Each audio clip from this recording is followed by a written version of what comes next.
자, 우리 오늘 드디어 레위기에 나오는 5대 제사 마지막 속건제입니다. 속건제 히브리어로는 지금 뭡니까? 제목이 아샴입니다. 아샴. 아샴 뜻이 뭘까요?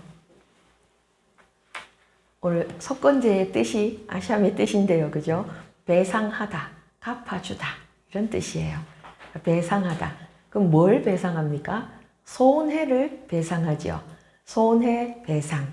내가 괴롭힌 만큼 힘들게 한 만큼 갚아주는 게 속건제의 특징이에요. 지난주에 속죄제도 죄 용서 받는 제사였죠. 오늘 속건제도 죄 용서 받는 제사입니다. 자, 우리 회장님이 오셨기 때문에 회장님이 안 계시는 동안 지금 쭉 제사가 진행됐기 때문에 간단하게 우리 한번 짚고 넘어갈게요. 번제는 불탈 번자를 써요. 다 태웁니다. 뭐만 빼고요? 그 짐승의 가죽만 빼고요. 뭐를 드렸습니까? 기본이 원래 숫송아지였는데 그 숫송아지를 드릴 수 없으면 양이나 염소를 수컷으로 드릴 수 있었죠. 여기까지가 기준이라 그랬어요. 그죠? 근데 가난한 사람을 위해서 하나님이 어떤 길을 열어 놓으셨다고 했습니까? 비둘기로도 제사 지낼 수 있는 길을 열어 놓으셨다 그랬죠. 근데 거기에 또 놀라운 게 하나 숨어 있었죠. 원래는 가축이어야만 했어요. 송아지도 내가 기르던 거, 양이나 염소도 내가 기르던 거, 심지어 집비둘기도 내가 집에서 기르는 거여야 했는데 그것조차 없는 사람을 위해서 철새의 한 종류인 산비둘기를 잡아다가 드리는 거, 그거를 허락하셨다 그랬어요. 하나님의 은혜입니다. 그래서 이 번제는 뭐를 상징해요? 가죽 말고 다 태웠기 때문에 온전한 헌신과 충성을 상징해요. 그리고 소제는 5대 제사 중에서 유일하게 피가 없는 제사였죠. 곡식으로 드리는 제사였습니다. 곡식으로 드리는데 알갱이 그대로는 못 드린다 그랬죠. 반드시 가루를 만들어야 돼요. 그래서 가루를 생으로 드릴 수도 있지만 요리해서 드릴 수도 있었어요. 근데 이때 반드시 드려야 되는 게 소금이었죠. 소금은 반드시 들어가야 되고 절대로 넣으면 안 되는 게 2개 있었어요. 그게 뭐예요? 누룩과 꿀이에요. 누룩과 꿀. 유향은 생가루로 드릴 때는 함께 드리지만 요리해서 드릴 때는 안 드렸죠. 기억납니까? 그래서 소제는 어떤 거라 그랬어요? 감사인데 어디에서의 감사? 일상에서의 감사. 왜? 이스라엘 백성이 매일 먹는 그 음식으로 하나님 앞에 예배드리는 거니까요. 일상의 감사라 그랬죠. 그리고 화목제는 성격이 조금 독특했어요. 그죠? 화목제는 어떤 사람이 드릴 수 있던가요? 감사한 일이 있거나 서원을 갚을 때나 아니면 감사한 일도 없고 서원한 것도 없지만 하나님께 너무 감사하고 하나님을 너무 사랑하는 마음이 커서 자원하여 드리는 게 있었어요. 그죠? 그때 드릴 수 있는 예물은 어디까지였어요? 양이나 염소까지였어요. 비둘기 못 드린다 그랬죠. 왜요? 이 제사는 특징이 뭐예요? 죄 용서 받은 사람이 하나님과 누리는 화목을 통해서 이웃과 화목을 누리는 거예요. 그래서 말이 제사지 실제로 잔치의 개념이라 그랬죠. 그래서 감사한 일이 있으면 소를 잡았어도 그날 다 먹어야 되고 서원한 것이 있거나 자원하는 예물인 경우에는 둘째 날까지도 먹을 수 있었지만 그 날짜 유통기한을 어기면 그건 무효가 되기 때문에 최대한 많은 사람을 불러서 함께 하나가 되는 섬김의 자리가 되게 그렇게 해야 되는 게 화목제의 특징이었죠. 여기까지는 드리면 좋지만 안 드려도 죄가 되지는 않는다 그랬죠. 그래서 자원제예요. 번제, 소제, 화목제는 드리면 좋지만 안 드려도 그게 죄가 되지는 않아요. 그런데 우리가 지난주에 배웠던 속죄제는요. 드리지 않으면 어떻게 됩니까? 죽습니다. 왜요? 죄 용서를 못 받으면 결과가 죽는 것밖에 없습니다. 그래서 속죄제, 속건제 오늘까지 속건제 이 2가지는 반드시 드려야 해요. 그래서 의무제라고 부릅니다. 의무제. 그런데 우리가 지난 시간에 배운 속죄제는 특징이 뭐였어요? 고의로 지은 죄는 속죄제로 용서받을 수 있다 없다? 없다. 고의로 지은 죄, 고의로 계획해서 지은 죄는 속죄제로는 용서 못 받는다 그랬죠. 그럼 속죄제로 용서받을 수 있는 죄는 뭐라 그랬어요? 부주의해서, 실수로 혹은 연약해서 그런 경우에는 속죄제로 용서받을 수 있다 그랬어요. 그런데 이 속죄제는 굉장히 복잡했어요. 그 사람의 신분이 무엇냐에 따라서 드릴 수 있는 예물이 정해져 있었어요. 대제사장은 뭘 드려야 했던가요? 숫송아지. 그리고 온 회중 전체가 범죄해도 숫송아지. 족장이 범죄하면요, 순염소. 평민이 범죄하면요, 암염소. 아, 나 염소 안 키워요 그러면 암양. 근데 평민 중에서도 나 너무나 가난해서 양도 염소도 못 드립니다 하는 사람은 여기도 역시 비둘기가 허락이 됐고, 비둘기조차도 없는 사람을 위해서 하나님이 곡식가루, 소재로도 속죄를 받을 수 있는, 피가 없는데, 그죠?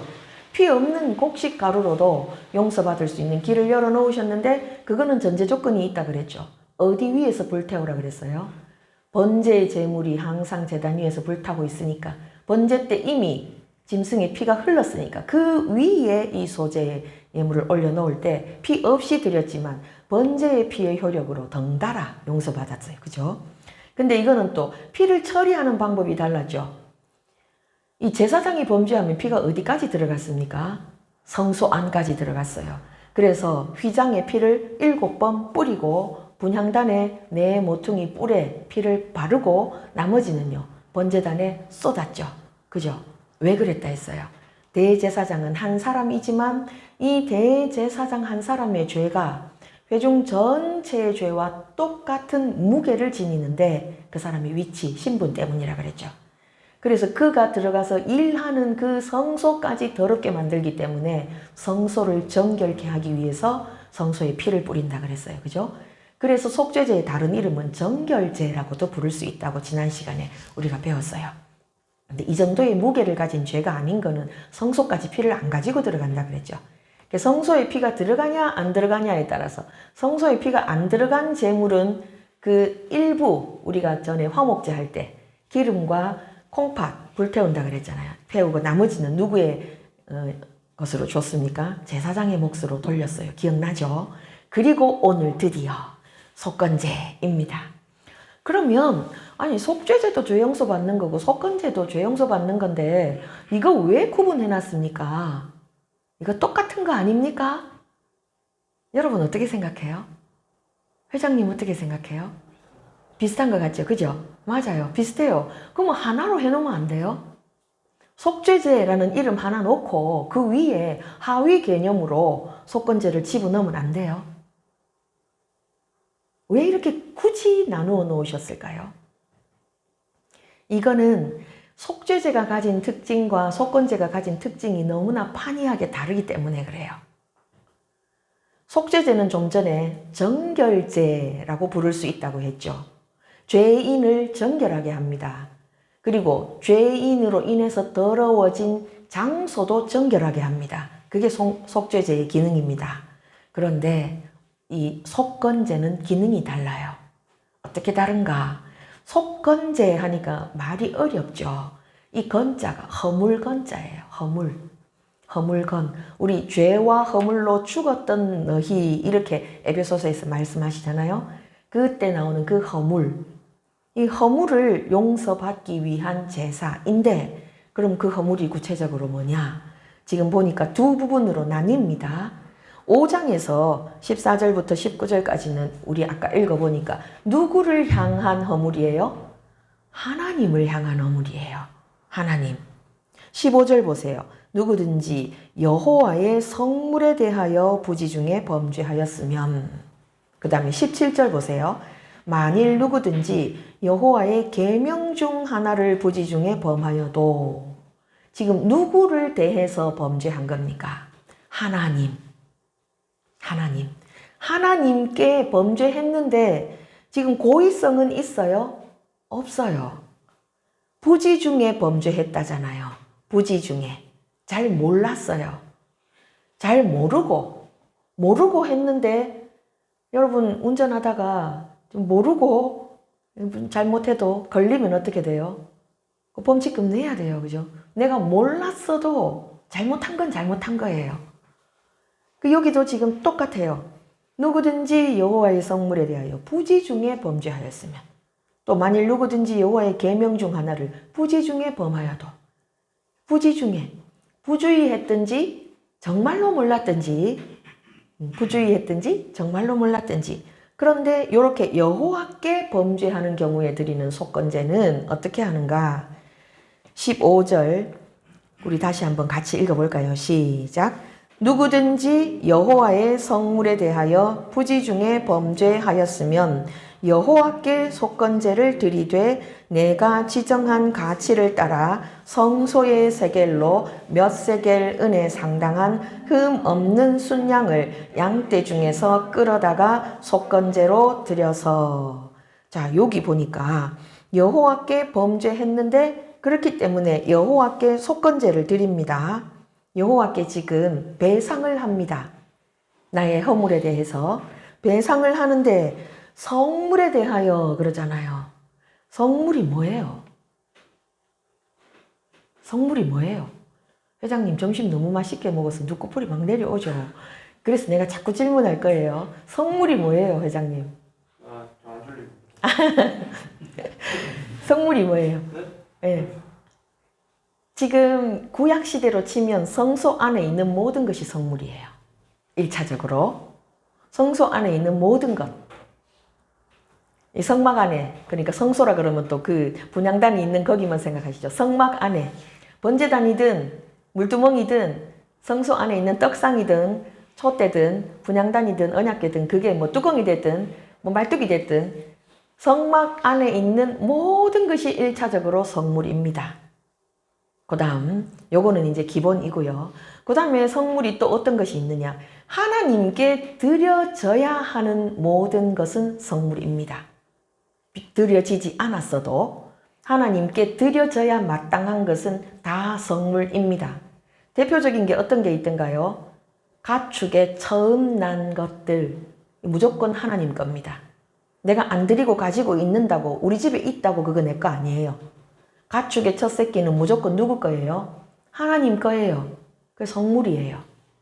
그리고 사람도 맏아들은 누구 거든가요? 하나님 거예요. 그러면 맏아들을 레위 지파 삼아가지고 성막 일꾼으로 보낼까요? 그럴 수 없기 때문에 생명의 속전을 내게 했죠. 그 옛날 같았으면 지성 형제는 무조건 그냥 바쳐졌어야 됐어. 그렇게 집집마다 다 있어요. 집집마다. 집집마다 처음 태어난 사람들은 그냥 그건 하나님 거예요. 그건 성물이에요. 사람도. 그리고 또 어떤 게 성물일까요? 하나님께 바쳐져야 하는 거. 11조가 성물이죠. 그죠? 옛날에는 11조 바치기가 지금보다 어려웠을 것 같아요. 왜 그러냐? 우리는 지금 일하고 나서 뭐를 받아요? 돈을 받아요. 그래서 11조 하기가 굉장히 간편해요. 100만 원 받았어요? 그럼 10만 원 드리면 돼요. 너무 간단해요. 근데 옛날에 다 가축을 키웠잖아요. 이 이스라엘 백성들이 양 키우고 소 키우고 지금 그런단 말이에요. 그러면 그 11조를 어떻게 했을까요? 막대기 아래로 이 짐승들을 지나가게 해요. 지나가게 하는데 10번째 지나가는 거는 무조건 하나님 거예요. 그게 내가 제일 아끼는 거여도 내가 가진 양 중에서 제일 잘 자라고 있는 진짜 비싸게 팔 수 있는 양이어도 그게 10번째로 지나갔으면 바꿀 수 없어요. 그냥 그거 하나님 거예요. 이런 것들이 다 성물이에요. 그럼 우리 한번 생각해 보세요. 그럼 오늘날 이걸 우리한테 적용한다면 우리에게 있어서 성물을 하나님께 바치지 않고 가지고 있는 것들이 이거 성물인데 내가 가지고 있네 하는 것들이 생각나는 게 있으실 거예요. 그거 빨리 토해내셔야 됩니다. 그게 잘하는 겁니다. 가지고 계실수록 손해예요. 하나님 거니까. 이게 성물에 대해서 범죄했으면 속건제를 드려라. 지금 이렇게 말씀하시죠. 근데 속건제를 어떻게 드려요? 성소의 세겔로 몇 세겔 은에 상당한 흠없는 순양을 드려라. 이게 무슨 소리예요? 제물의 지금 종류는 정해졌어요. 순양. 그리고 그 순양의 상태도 정해졌어요. 흠이 없어야 돼요. 근데 순양이라고 해서 가격이 똑같은 거 아니잖아요. 오늘 태어난 것도 있을 것이고 1년 키운 것도 있을 것이고 이제 이게 언제 어떻게 될지 모르는 다리가 후들거리는 양도 있을 거 아니에요. 그러면 그 가격이 다 다른데 내가 가만히 생각해 보니까 제일 싼 거 드려야지 이럴 수 있겠죠. 사람이. 안 된다는 거예요. 그 성소의 세겔로 지정된 그 은에 상당한 양, 요게 지금 우리가 얼마인지 정확하게 잘 모르겠죠. 근데 그 당시에는 그게 정해져 있었다는 거예요. 그 정해진 금액 이하의 가치가 있는 양은 드릴 수 있어요, 없어요? 없어요. 그 정해진 가치 이상의 양을 드려야만 했어요. 이거 세다. 그죠? 번제는 하나님 많이 봐주셨잖아요. 산비둘기 잡아와서 드릴 수도 있게 해주셨잖아요. 그죠? 속죄제도 봐주셨잖아요. 속죄제는 죄 용서 받는 건데도 가난하냐? 그러면 밀가루라도 가져와라. 그렇게까지 봐주셨잖아요. 그런데 지금 속건제는 어림없어요. 여긴 재물이 딱 한 가지 종류밖에 없어요.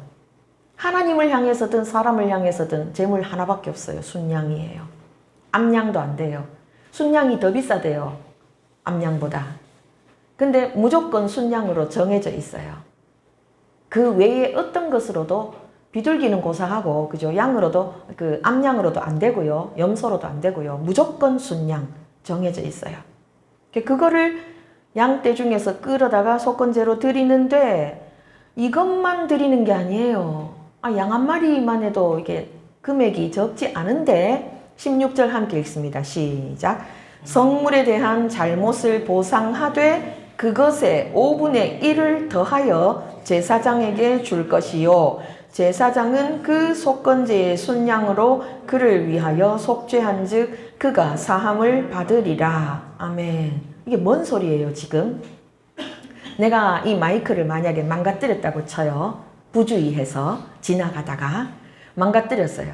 그랬는데 알고 보니까 이 마이크가 1,000,000원짜리예요. 근데 좀 더 돼 보이긴 해요. 근데 1,000,000원짜리 마이크인데 내가 망가뜨렸다. 그럼 어떻게 하라는 거예요? 1,200만 원으로 담임 목사님한테 드리고 순양 한 마리 끌고 오라는 거예요. 어머, 그럼 파산인데. 그죠? 엄청난 거예요, 지금 속건제는. 엄청난 거예요. 그리고 이 성물에 대해서만이 아니에요. 성물은 눈에 보이는 거잖아요, 지금. 물건. 근데 보이지 않는 거에 대해서도 하나님이 지금 속건제 드리라고 하세요. 그게 17절이에요. 17절, 18절 함께 읽어봅니다. 시작. 만일 누구든지 여호와의 계명 중 하나를 부지 중에 범하여도 허물이라 벌을 당할 것이니 그는 내가 지정한 가치대로 양떼 중 흠없는 순양을 속건제물로 제사장에게로 가져갈 것이요 제사장은 그가 부지 중에 범죄한 허물을 위하여 속죄한 즉 그가 사함을 받으리라. 보이지 않잖아요, 계명은. 그죠? 성물은 보이지만 보이지 않고 어떤 계명은요 내가 어겼는지 안 어겼는지 사람들도 몰라요. 근데 그런 거에 대해서조차 지금 하나님은 속건제를 드리라고 말씀하시는 거예요. 그럼 왜 그럴까요? 속건제를 왜 계명을 범했을 때도 드리라고 할까요? 그 계명을 범했을 때 누구의 영광에 손상이 갑니까? 하나님의 영광에 손상이 갑니다. 아무도 몰라도. 근데 상당히 많은 경우에 계명은 내가 범하면 남들도 언젠가는 알게 돼요. 그리고 이것은 지금 우리 입장에 생각해봐도 이해가 돼요. 만약에 제가 나가서 아주 나쁜 짓을 한다. 그러면 사람들이 욕을 할 때 어떻게 욕을 하던가요? 저거 누구 집 자식이야. 이렇게 욕을 해요. 누구 집 자식이야. 잘못은 내가 했는데 누구를 욕먹여요? 부모님을 욕먹이죠. 예수 믿는 우리의 어떤 행동이 세상에서 이런 취급을 받을 때가 있어요. 안 믿는 사람도 잘못을 했어요. 그리고 믿는 우리도 잘못을 했어요. 그런데 세상은 믿는 우리에 대해서 뭐라고 말해요? 예수 믿는다고 하는 것들이 왜 저래 하잖아요. 그게 바로 속건제 드려야 되는 상황이 되는 거예요. 그러니까 이거 진짜 속건제 무섭죠. 간단하지가 않아요. 그러면 하나님께만 속건제를 드리면 될 것 같잖아요. 그렇지 않아요. 6장부터는 사람에게 대해서 속건제를 드려야 되는 상황이 나오는데요. 그 이전에 19절을 안 봤죠. 19절을 보면 요거는 번역이 조금 아쉬워요. 지금 이는 속건제니 그가 여호와 앞에 참으로 잘못을 저질렀음이니라 이렇게 지금 돼 있잖아요. 근데 원어는 이렇게 번역하기보다는 위에 지금 18절에서 뭐라 끝났어요? 허물을 위하여 속죄한즉 그가 사함을 받으리라 하고 끝났죠. 그래놓고 이는 속건제니 하고 지금 이어서 설명하잖아요. 그러면 지금 사함을 받았다는 거에 키포인트가 있죠. 지금 여기 19절을 원문 그대로 번역하자면 이는 속건제니 그가 여호와 앞에 참으로 배상하였음이니라. 이렇게 번역하는 게 더 알맞은 번역이에요. 뭐 하였음이니라? 배상하였음이니라. 배상하였음이니라. 뭐로 배상했어요? 속건제로 배상했어요. 내가 하나님 앞에 순양도 한 마리 끌어왔고요. 그리고 내가 저지른 그 잘못에 원래 물건 값에 얼마를 얹어서요. 20% 얹어서 갚았어요. 그랬기 때문에 지금 이 죄에 대해서는 통과시켜 주신다는 거예요. 누구와의 관계에서? 하나님과의 관계에서. 이거는 조금 가벼워요. 왜 이렇게 천천히 말하냐? 이유가 있어요.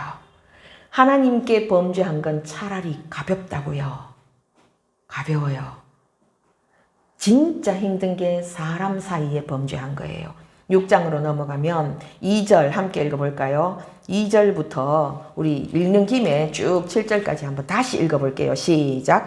누구든지 여호와께 신실하지 못하여 범죄하되 곧 이웃이 맡긴 물건이나 전당물을 속이거나 도둑질하거나 착취하고도 사실을 부인하거나 남의 잃은 물건을 줍고도 사실을 부인하여 거짓 맹세하는 등 사람이 이 모든 일 중에 하나라도 행하여 범죄하면 이는 죄를 범하였고 죄가 있는 자니 그 훔친 것이나 착취한 것이나 맡은 것이나 잃은 물건을 주운 것이나 그 거짓 맹세한 모든 물건을 돌려보내되 곧 그 본래 물건의 5분의 1을 더하여 돌려보낼 것이니 그 죄가 드러나는 날에 그 임자에게 줄 것이요 그는 또 그 속건 제물을 여호와께 가져갈지니 곧 내가 지정한 가치대로 양떼 중 흠없는 순양을 속건 제물을 위하여 제사장에게로 끌고 갈 것이요 제사장은 여호와 앞에서 그를 위하여 속죄한즉 그는 무슨 허물이든지 사함을 받으리라. 아멘. 긴 구절을 다시 읽은 이유가 있어요. 지금 앞에 보니까 이 사람이 저지른 잘못이 전부 누군가에게 실제로 경제적인 손해를 입힌 것들이에요. 그죠? 맡긴 물건, 전당물 속이거나 도둑질하거나 착취하고도 사실을 부인하거나 잃은 물건 줍고도 뭐 전부 경제적으로 손해를 입힌 죄들이에요. 그러니까 속죄죄하고 지금 경우가 다르죠. 전부 경제적으로 손해를 입힌 죄들인데 이 죄들에 대해서 먼저 피해를 입은 당사자에게 20% 얹어서 갚아야 돼요. 먼저 이 순서를 기억하세요. 먼저 갚아야 돼요. 그 다음에 6절에서 그는 또 그랬죠. 또 그 후에야 비로소 그러니까 내가 피해를 입힌 사람과의 관계가 내가 20% 얹어서 해결해 준 뒤에 해결된 다음에야 비로소 하나님 앞에 속건제를 드릴 수 있어요. 사람하고 관계에서 내 죄가 풀리지 않았을 때 이거 아무리 양 한 마리 끌고 와서 내가 속건제 드리랍니다 해도 순서가 이미 틀렸기 때문에 안 돼요. 다시 돌아가야 돼요. 양 거기 놔두고 다시 돌아가야 돼요. 누구한테요? 내가 피해를 입힌 당사자한테요. 가서 어떻게 해야 돼요? 내가 피해를 입힌 금액에 20%를 더 얹어서 주고 그 사람에게 먼저 용서를 받아야 돼요. 그 다음에 하나님 앞에 양 한 마리 끌고 와서 제사장에게로 가서 내가 이러한 죄를 지어가지고 오늘 속건제 드리려고 왔습니다 하고 고백을 하는 거예요. 그러면 제사장은 그 제물을 하나님 앞에서 제사 지내고 이 사람의 죄는 비로소 용서받아요. 우리 지난 시간에도 속죄제 알아볼 때도 지금 양 한 마리 끌고 오면 제사장은 그 사람이 번제를 위해서 끌고 왔는지 화목제를 위해서 끌고 왔는지 속죄제를 위해서 끌고 왔는지 모른다 그랬잖아요. 그래서 제사장 앞에 공개적으로 죄 고백을 해야 된다 그랬죠. 오늘 속건제도 똑같습니다. 양 끌고 왔는데 이게 무슨 제사를 위해서 끌고 왔는지 알 수 없잖아요. 그래서 제사장 앞에 부끄럽지만 사실대로 공개적으로 죄고백을 해야 돼요. 죄고백을 하고 그 용도로 내가 양을 끌고 왔습니다 하면, 그러면 제사장은 그 양을 가지고 속건제를 드리는 거예요. 그래서 야고보서에도 그런 얘기를 하잖아요. 그죠? 서로 허물을, 죄를 고백하고 서로를 위해서 기도하는, 그게 지금 여기 이 이야기와 똑같은 거예요. 근데 지금 이 본문을 읽으니까 떠오르는 본문이 하나 있죠. 어디요? 마태복음 5장이요. 마태복음 5장에서 예수님이 뭐라고 말씀하십니까? 제물을 드리려고 가다가 형제에게 원망 들을 만한 일이 있는 줄 생각나거든. 그 다음에 뭐라 그랬어요? 제물을 제단 앞에 두고 그 다음에 먼저 가서 형제와 화목하고 다시 와서 예물을 드리라고 그렇게 말씀하시죠. 예수님도 이것을 강조하셨어요. 그럼 왜 강조하셨을까요? 하나님과의 관계에서는 피해 당사자가 누구예요? 하나님이에요. 그래서 속건제 드리고 내가 망가뜨린 물건 드리고 하면 하나님은 무조건 용서해 주세요. 무조건. 근데 사람과의 관계에서는 그 사람이 나를 용서 안 해주면 하나님 앞에 나갈 길 자체가 열려요? 안 열려요? 안 열려요. 그래서 이게 무섭다는 거예요. 그래서 땅에서 매면 어디에도 매이고요. 하늘에서도 매이고 땅에서 풀면 하늘에서도 풀리는 거예요. 그러니까 우리가 어떻게 살아야 되겠어요? 남에게 속건제를 드려야 할 만한 잘못을 안 저지르고 살아야 좋겠죠. 그런데 우리가 그렇게 살기가 쉽지 않죠. 특히 누구와 누구 사이에 이렇게 되기가 쉽냐 하면 첫 번째 부부 사이에 이렇게 되기가 쉬워요. 두 번째는 부모 자식 간에 이렇게 되기가 쉬워요. 그래서 예를 들어서 남편이 아내에게 몹시 마음 상하게 하는 무슨 일을 저질렀다고 쳐요. 이게 꼭 여기 보면 경제적인 피해만 있는 건 아니잖아요. 경제적인 피해가 거의 99%지만 거짓 맹세도 하고 또 이것저것 마음을 상하게 하는 일, 착취하고도 사실을 부인하고 이런 일들은 우리 부부간에도 일어날 수 있고 부모 자식 간에도 일어날 수 있거든요. 그럼 이런 문제에 대해서는 말로만 미안해 여보 내가 잘못했어 하지 말고, 목사님이 혹시 사모님한테 뭐 잘못하셨으면 이제 5만 원짜리를 쓰셔야 되는 거예요. 5만 원짜리를 여보 이거 가지고 맛있는 거 사 먹어 이러면서 그렇게 해가지고 이제 사모님 마음이 풀려야 그게 이제 해결이 된 거예요. 안 풀리면 이제 사모님은 이게 마음에 남아 있다가 이틀 뒤에 또 얘기가 나올 수 있고 일주일 뒤에 또 얘기가 나올 수 있죠. 그러면 이제 그때마다 5만 원을 그러면 파산하겠네. 그죠? 그러니까 사람 마음을 풀어주는 것이 지금 먼저라는 거예요. 근데 이거는 하나님이 대신 안 해 주십니다. 그래서 누가 해야 됩니까? 반드시 범죄한 그 사람이 직접 해야 됩니다. 직접. 그래서 무섭습니다. 속죄제는 하나님하고 나 사이에서 해결됩니다. 하나님께 속건제 드리는 것도 하나님과 나 사이에서 해결됩니다. 근데 사람과 나 사이에서 속건제는요, 하나님하고 나 사이에 가기 전에 사람하고 먼저 불려야 하나님께 갈 수 있습니다. 그래서 무섭다고요. 그렇기 때문에 이 죄는 어떻게 해서든지 안 지으려고 애를 써야 됩니다. 그렇지만 아까 처음에 나와 있었던 대로 우리가 무심코 범죄할 수 있거든요. 무심코. 아니면 무심코까지는 아니어도 우리 안에 원래부터 충만한 이 죄성으로 우리가 연약해서 그럴 수 있거든요. 또 가끔은 우리가 2차적으로 가해를 할 수가 있어요. 그죠? 내가 직접 애를 먹인 거는 아니어도 나로 인해서 2차적으로 누군가가 피해를 입을 수 있어요. 그런 경우도 생기기는 합니다. 우리의 연약함 때문에. 그런 모든 경우에 어떻게 해야 된다는 겁니까? 그 피해 당사자하고 먼저 풀어야 된다는 거예요. 근데 이게 얼마나 은혜인지 모릅니다. 엄청난 건데 은혜예요. 왜? 이게 지금 스스로 피해자에게 찾아가면 20%만 얹으면 되잖아요. 근데 출애굽기 22장으로 가면 이게 스스로 안 하고 법정으로 갔을 때 결과가 나옵니다. 법정으로 갔을 때는 2배로 갚아야 돼요. 200%로, 120%가 아니라. 법정까지 가기 전에 내가 자발적으로 하면 20%로 끝나요. 근데 법정으로 가게 되면 20%로 안 돼요. 100%를 더 얹어야 돼요. 그러니까 뭔가 잘못을 저질렀을 때 우리가 모르고 있을 수도 있잖아요. 예를 들어 이 마이크를 내가 지나가다가 톡 쳐가지고 그냥 지나갔는데 고장 난 줄 모르고 있을 수 있잖아요. 근데 다음 주에 왔더니 안 됐다. 아, 그거요. 제가 제 무게로 쳤더니 그렇게 됐네요. 이렇게 알게 될 수도 있잖아요. 그렇게 알게 됐을 때 자발적으로 빨리 해결하면 20%입니다. 근데 빨리 해결 안 하고 이게 CCTV 돌려보자. 너냐 나냐 막 이래가지고 법정까지 가게 되면 100%를 얹어야 된다는 거예요. 그러니까 하나님이 우리 연약함을 아시기 때문에 우리가 연약해서 실수로 또 잘 몰라서 의도하지 않았지만 결과가 그렇게 됐을 때 우리가 적은 희생을 치르고도 용서받을 수 있는 길을 열어놓으셨다는 거. 이게 얼마나 은혜인지 모릅니다.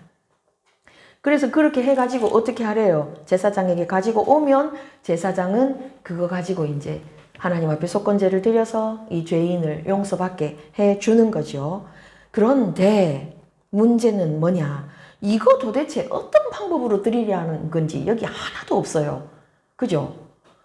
누구에게 범죄했느냐에 따라서 어떻게 드려야 된다는 거는 나와 있는데 그럼 그걸 가지고 뭘 어쩌란 말이에요. 제사 지내는 방법이 안 나와 있잖아요. 그게 7장에 나와 있어요. 7장 1절부터 10절까지입니다. 7장 1절부터 10절까지 속건제를 어떻게 드리는지 우리 한 구절씩 교독해 보겠습니다. 속건제의 규례는 이러하니라. 이는 지극히 거룩하니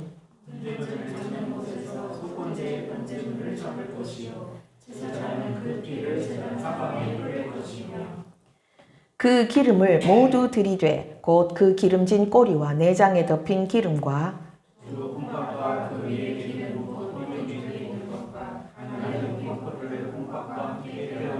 제사장은 그것을 다 제단 위에서 불살라 여호와께 화제로 드릴 것이니 이는 속건제니라.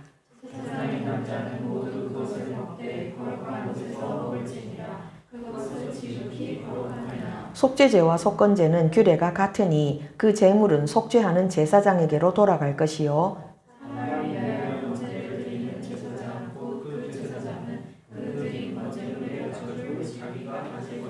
화덕에 구운 소제물과 냄비에나 철판에서 만든 소제물은 모두 그 드린 제사장에게로 돌아갈 것이니 소제물은 기름 섞은 것이나 마른 것이나 모두 아론의 모든 자손이 균등하게 분배할 것이니라. 아멘. 자, 여기 이제 이 제물을 구체적으로 어떻게 드리는지 방법이 나와 있죠. 잡는 거는 뭐하고 똑같아요? 번제 드릴 때하고 똑같아요. 그런데 그 번제처럼 몽땅 태우는 게 아니고 뭘 태우래요? 우리 화목제 할 때 봤던 거 있죠. 기름은 무조건 다 드린다. 기름을 왜 드린다 그랬어요? 기름은 가장 귀한 것이기 때문에 하나님께 드린다 그랬죠. 그리고 이게 지금 양이잖아요. 양에게 기름진 꼬리와 이렇게 나와 있는데 우리 지금 한국에서는 이 기름진 꼬리를 가진 양을 못 봅니다. 못 보는데 중동 지역의 그 당시에 키웠던 양들은요. 꼬리가 부채처럼 넓적한 꼬리가 제법 길게 붙어 있어서 그 꼬리에 있는 기름이 어마어마했대요. 그림으로만 봤어요. 저도 실물은 못 보고. 오죽하면 그 꼬리가 큰 양의 경우에는 꼬리 전용 수레를 양에게 매달아가지고 끌고 다니기도 했다요. 그러니까 그 기름진 꼬리 몽땅. 그 다음에요. 내장에 덮인 기름, 콩팥. 콩팥은 왜 드린다 그랬어요? 우리 마음의 자리라 그랬죠. 그리고 그 위에 기름, 허리 쪽에 있는 것과 간에 덮인 꺼풀을 몽땅 다 떼내서 기름과 콩팥과 간에 덮인 꺼풀과, 그죠? 그걸 다 떼내서 그걸 어떻게 해요? 제단 위에서 불살라요. 요것만 드려요. 죄 용서 받는 건데도 요것만 드리고 그 다음에 나머지는 어떻게 해요? 제사장들이 먹어요. 우리 속죄제도 그랬잖아요. 제사장의 죄나 온 회중의 죄로 드리는 그 제물은 먹을 수 없었지만 나머지 족장이나 평민들이 지은 죄에 대해서는 그 제물을 누가 먹었어요? 제사장이 먹었잖아요. 똑같습니다. 그러니까 요렇게 처리를 하라는 거예요. 그럼 오늘 속건제에서 우리가 꼭 기억해야 되는 게 뭡니까? 꼭 기억해야 되는 게 죄는 저절로 없어집니까? 안 없어집니다. 절대로 없어지지 않습니다. 죄는 하나님 앞에 가지고 나와서 처리할 때까지는 절대로 저절로 없어지지 않습니다. 그런데 특히나 하나님께나 상대방 사람에게나 경제적인 피해를 입혔거나 명예를 실추시켰거나 그 마음을 상하게 한 일에 대해서는 반드시 우리가 눈에 보이게 그 피해에 대해서 배상을 하고 하나님 앞에 죄 용서를 받아야 된다는 겁니다. 이게 속건제의 특징이에요. 그래서 속건제는 정결제로 부를 수 있는 속죄제와 구별이 되기 때문에 배상제라고 부르는 것이 가장 타당하고요. 이런 성격을 가지고 있기 때문에 죄 용서 받는 것임에도 불구하고 속죄제와 하나로 만들지 않고 따로 떼놓은 거예요. 따로 떼놓았고 이 따로 떼놓은 이 속건제물로 가장 우리 머릿속에 금방 떠올랐던 분이 한 분 계시죠. 누구예요? 예수님입니다. 그래서 이 예수님이 완벽하게 속건제물이 되셨어요. 원래 속건제는 양 한 마리면 되죠. 내가 피해를 입힌 금액이 20%만 얹으면 되죠. 우리가 그 정도 피해를 어느 만큼 입힐 수 있겠습니까? 많이 입혀도 그렇게 크게 양 한 마리 우리 동네에서 잡아도 100만 원 이하일 것이고 내가 몇 억 피해를 입혔다고 해도 그것이 예수님 몸값하고 비교가 되겠습니까? 근데 그 어떤 것으로도 비교할 수 없을 만큼 이미 차고 넘치게 충분히 배상하셨어요. 누구를 위해서요? 우리를 위해서요. 그래서 우리가 오늘날 우리 예수님이 이 5대 제사의 모든 성격을 다 만족시키셨다 그랬잖아요. 그 다 만족시키셨기 때문에 우리는 더 이상 양을 끌고 올 필요는 없어요. 우리가 번제 드리는 마음으로 예수님 이름으로 예배하면 됩니다. 소제 드리는 마음으로 나의 성품을 다듬어 가면서 예수님 이름으로 예배하면 됩니다. 화목제 드리는 마음으로 속죄제 드리는 마음으로 다 똑같아요. 다 똑같은데 딱 한 가지 속건제만 예수님의 이름으로 드리는 예배로 끝나지 않아요. 사람에게 갚아야 됩니다. 그래서 그 마음이 풀리도록 해줘야 됩니다. 그 마음이 풀리도록. 그래서 이것이 어렵고 이것을 하나님이 대신 해주지 않으시기 때문에 무섭다는 거예요. 예수님이 흘리신 피가 모든 죄를 다 사하시고도 남는데 유독 속건제에 대해서 요거 하나만큼은 죄 용서 받아서 지옥은 안 가게 해주시지만 이 땅에서의 관계를 푸는 것까지는 안 해주신다는 게 이게 이제 문제예요. 이 정도 듣고 나면 여러분 워낙에 유명해서 다들 아는 영화 하나 떠오르시죠? 2007년에 개봉했던 영화 밀양. 거기 여주인공 전도연이 왜 분노했는지 여러분 기억나시죠? 자기 아들을 죽인 범죄자가 감옥에 앉아가지고 내가 하나님께 이미 용서받았다고 해서 그래서 열받았잖아요. 내가 용서 안 했는데 네가 어떻게 용서를 받냐고. 그죠? 그 사람이 잘못한 게 뭐예요? 사람과의 관계에서 풀지 않았다는 거예요. 아마 그 사람이 감옥에서 예수 믿고 레위기를 안 읽어서 그런 것 같아요. 레위기를 읽었더라면 이거 내가 이 피해자한테 사과해야 되는구나 알았을 텐데 그건 모르고 예수님 십자가만 알아가지고 사과를 안 하고도 자기는 용서받은 걸로 그래서 그렇게 예의 없게 사람 마음을 찢어놓는 말을 했을 거예요. 우리는 살면서 이거 하나는 꼭 기억하셔야 돼요. 다 해결하셨어요, 예수님이. 우리 지옥은 안 가요. 그렇지만 이 땅에서 반드시 문제가 되는 게 뭐라고요? 속건제에 해당하는 잘못들입니다. 그래서 잘못하신 것이 생각나시면 그 당사자에게 갚으셔야 됩니다. 그 당사자의 마음에 그래도 죄 짓기 전으로 돌아갈 수는 없잖아요. 이미 쏟아진 물이니까 돌아갈 수는 없지만 그래도 내가 최선을 다해서 당신의 피해를 배상하기 위해서 내가 힘쓰고 노력하고 있습니다 하고 보여줘야 되고 말만이 아니라 실제 삶에서 그것을 해 나가야 한다는 거예요. 그게 그래야 그 다음에 하나님이 주시는 은혜가 흐를 수 있습니다.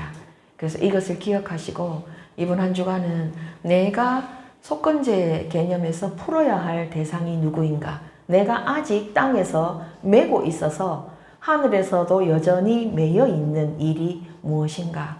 그것을 한번 찾아보시고, 지금 살아있는 사람이면 해결하기가 쉬운데 돌아가셨으면 참 해결할 방법이 없죠. 그죠?